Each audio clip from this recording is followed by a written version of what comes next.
All right, our top focus on race to power. Hours after announcing 25% tariffs on various sections on India, US President Donald Trump again took a dig at India and Russia, calling both the countries out for their trade ties while slamming their economies.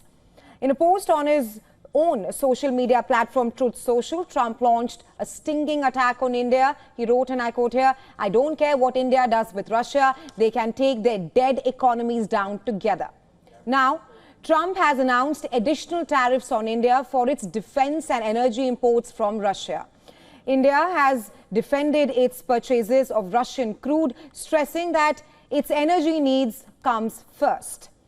Russia currently supplies over 2 million barrels per day to India, making up nearly 43% of the country's total oil imports in June alone. As uncertainty looms in India's crude market, India's oil minister Hardeep Singh Puri made an attempt to downplay the concerns. He said, India has diversified its sourcing platform from 27 to over 40 countries and is capable to handle any disruptions. Apart from oil, India's trade relations with Russia run deep on defense. Russia accounts for 60% of India's foreign military imports, with trade surplus tilted in Russia's favor. Both the countries have carried out trade worth $68.7 billion, and that's in the financial year 2025. Moscow and New Delhi aim to step up the trade to $50 billion by this year itself. Additionally, Russian ambassador to India announced that Russia and India are also discussing the integration of payment systems. Well, on India-US trade front, US reports a $44.4 billion trade deficit with India. Experts point out that the picture changes dramatically when you include revenues from education, digital services, financial operations, royalties, and weapons. In fact, the US enjoys a $35 to $40 billion net surplus with India, according to GTRI data, that is. The 25% figure singles out India more severely than any other major trading partners. The new tariff is expected to impact India's $87 billion worth of goods exports to the US in 2024. The key affected sectors include pharmaceuticals, garments, gems and jewelry, and even petrochemicals. Trump has been pressing for greater access to India's agricultural and dairy markets. Indian negotiators have resisted that demand, citing risks to millions of farmers. On the other hand, US exports to India may now face retaliatory measures. India exports manufactured goods and energy like LNG and crude oil worth $42 billion. With India-Russia bonhomie triggering a sharp reaction from Washington, New Delhi now stares at a difficult negotiations with the United States of America, and this as Trump remains firm on his tariff deadline. There is little time left for turnaround at this point of time.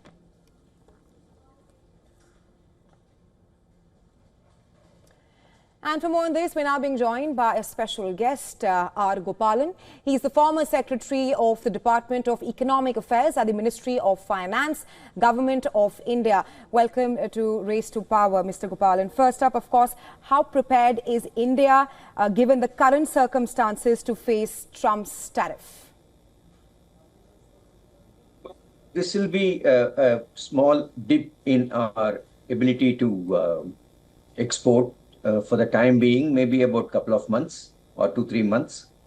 But we are expanding our areas in which we will be exporting, for instance, to Latin America and other Far East, Middle East, and those other countries. And we have got a deal with the UK, and we'll be having a deal with the EU, and our trade with other countries will continue. So in my view, there will be a small setback, slight setback for some months, but we will be in a position to bounce back, though the experts differ on what is the kind of time frame within which we can bounce back. Some people say that we will have a 0.2% shave of GDP this year, this financial fiscal year. But that's okay. I mean, in a manner of speaking, we will be in a position to overcome this if we have double our our ability to do more trade with other countries. We should be in a position to do better. But once again, this is not going to end here. The negotiations are going on. Maybe by September, October, we will be in a position to reach some kind of a consensus. Maybe, I mean, our red lines, which are, GM and agricultural crop, that will remain, because no government can afford to kind of take chances with this kind of, items. Dairy. These are all, millions of people who eke out their livelihood in a very, very subsistence way. This is very, very important for them for their livelihood. We cannot compensate. Government cannot compensate their income loss as a result. So I think we are taking a right stand. We are looking at this issue very, very dispassionately. We will continue to negotiate, and there will be some deal at the end. Maybe not the way Mr. Trump expects, maybe a little better than what we have offered now. So there will be, a negotiation is always a give and take. So somebody offers something, and then there is always a meeting point or a middle point at some point in time. That will emerge. So we will have a deal, but we'll have to wait and see how soon we'll be getting. My assumption is that by October, we should be in a position to get a deal. Right, Mr. Gopalan, you speak of how we will have a deal and we will be able to bounce back. What, according to you, will perhaps be India's bargaining power and capacity? Because just a short while ago, India's Commerce Minister also said that all steps will be taken towards India's national interest. You see, we have got we are, after all, part of Quad. In the strategic, we are a strategic partner. We have a lot of defense relationship deals going through with the USA. And there are a lot of Indian origin people in the USA who also exert some amount of influence. But ultimately, Trump decides in his own way. I don't think he is in a position to look at the strategic way in which the relationship between India and US has to go forward. He is looking at it transactionally. But after having these deals which he has, now he will certainly start looking into how we should do a deal with India, because he cannot leave out India. India is a big democratic nation. He cannot leave it out. So there will be, he will also, some sense will kind of, some way of, looking at things will emerge to climb down from the perch he's sitting on now. And I'm sure there will be a deal as we go along. Right, Mr. Gopalan, this morning, Trump also sealed a deal with Pakistan. My question to you is, why has there been no deal between New Delhi and Washington so far? Why is India perhaps different from other economies which have sealed the deal so far with the US? Okay, the difference is that we are a huge number of populations. We are just above the poverty line, just below the poverty line. Now, agriculture is a great, occupation for them. Maybe very inefficient kind of farming it is, but at least gives them the livelihood. And what they get, it cannot be swamped. Whatever price they are getting, it cannot be swamped by imports from other countries. One. Two, there are GM crops, which, corn and soy are GM crops which are grown in US. And their entry into India, we have not taken a view on the GM crops in our country, except cotton, the bollworm thing on which we have taken. Otherwise, we are very, very cautious on getting GM crops inside. And people have to, you have to educate the people. You have to run trials. You have to see this cannot take place in 1 year, 2 year, 3 years. It takes place at least about 10, 15, 20 years. It takes all these trials to really, get into. So there are certain things which are real red lines. Look at dairy. If you want to have opening in dairy, farmers have one animal or two animals. They are able to supply milk to the milk unions and then to the federations, and they earn their money weekly or fortnightly. They earn their income. Now, how can a cheap, milk products import can take the livelihood away from these farmers? No, we have got a strong set of very large number of people whom we have got to cater to, and we just cannot take our eyes off and then enter into a deal for the sake of entering into a deal. It's not possible. I also want to ask you that the trade deficit narrative peddled by the United States of America, is that misleading and incomplete, given that India does compensate a lot in services sector? Services also we have got a deficit, but then there are digital areas, there are defense areas, there are many other things where we have a much better, US has much better advantage. And there was a report that it says, if you sum up all these things, US is better off with about $45 billion a year. So that's a kind of, if you have to look at in toto, you cannot, look at only a few things like goods and services and then say that, we are deficit in this. The relationship is there on many things. There is a defense. There is a digital trade going on. There are so many things which are going on. So I don't think we can segregate these things and merely look at goods and services alone.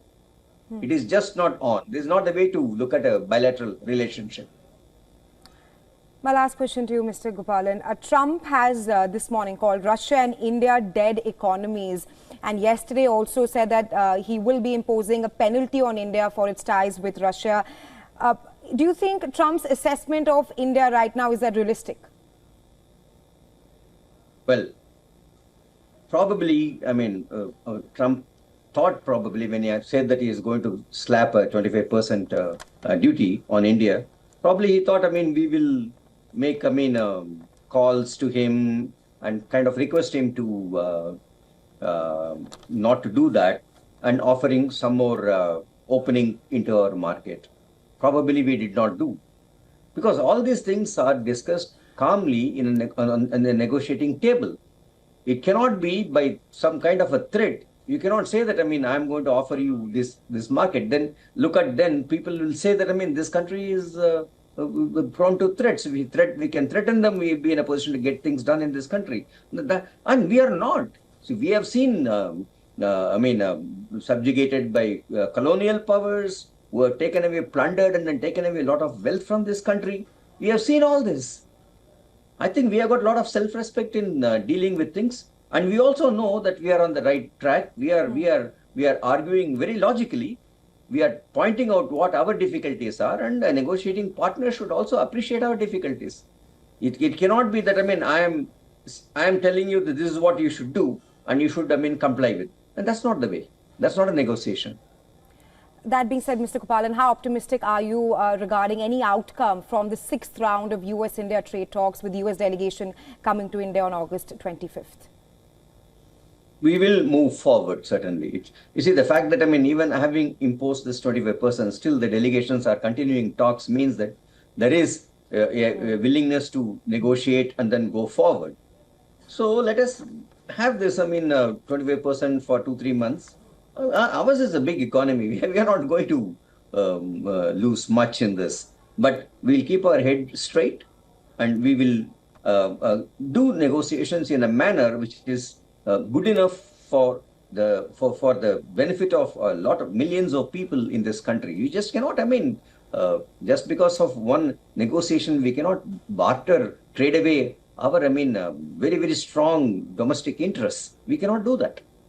But at the same time, what we should do, this is a lesson for us.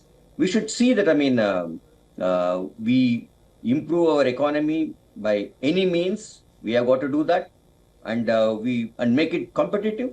And we should see, because of this diversion of trade, there will be a lot of dumping taking place. We should see that, we are able to address that. And we should look at the opportunities in many other countries and then see that, our exports go to countries or destinations which we had not, looked into, or we had not focused on increasing the quantity of trade with those people. I think we should diversify. And we should, see that, yes, USA is a good market for us, but look at USA is the thing. It's about, look at the total about goods and services, about against 900 odd billion exports and imports of goods and services, about 275 billion are with US, both exports and services. So to that extent, it is significant. I'm not saying it is not. It will take time to diversify, and we should start doing it. It's not, we need to be dependent on one single country for our exports so that our economy can grow. Right. Right, Mr. Gopalan, thank you so much for joining us here on WION World is One with your insights. Thank you, ma'am. Thank you. Thank you for having me. And well, that was Mr. Gopalan, former Secretary to the Department of Economic Affairs of the Ministry of Finance, Government of India. But moving on to other stories, India's parliament witnessed an uproar after Trump's tariff announcement for India. Union Commerce Minister Piyush Goyal addressed the latest tariff setback, but the session in Upper House was met with constant chaos and sloganeering from opposition lawmakers. Suo moto statement has it to complete the first tranche of the agreement by fall of 2025. The two sides finalize the detailed terms of reference to enter into negotiations of the BTA on 20.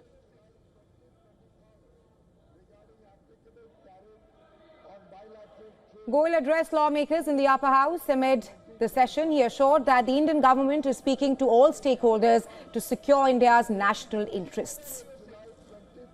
The Ministry of Commerce and Industry is engaged with all stakeholders, including exporters and industry, for taking feedback of their assessment of the situation.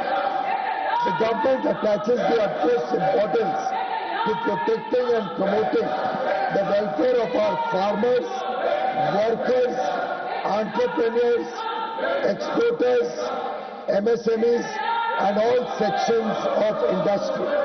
We will take all necessary steps to secure and advance our national interests. Following the Commerce Minister's address, several opposition leaders have demanded a detailed discussion on the 25% tariff and penalty announced by the US President. जवाब नहीं दिया, एक वक्तव्य दिया है और वक्तव्य के बाद राज्यसभा की एक परिपाटी रही है, एक परंपरा रही है कि हम स्पष्टीकरण पूछा करते थे। आज उस तरह की किसी भी संभावना को मैं समझता हूं खत्म कर दिया गया। तो फिर इस आधे अधूरे वक्तव्य का, जिसमें से उससे ज्यादा संभवतः आप मीडिया के साथियों को पता है। Trump announced tariffs on India despite the ongoing negotiations between both the countries. According to reports, a delegation from the US is expected to arrive in India for a fresh round of talks next month.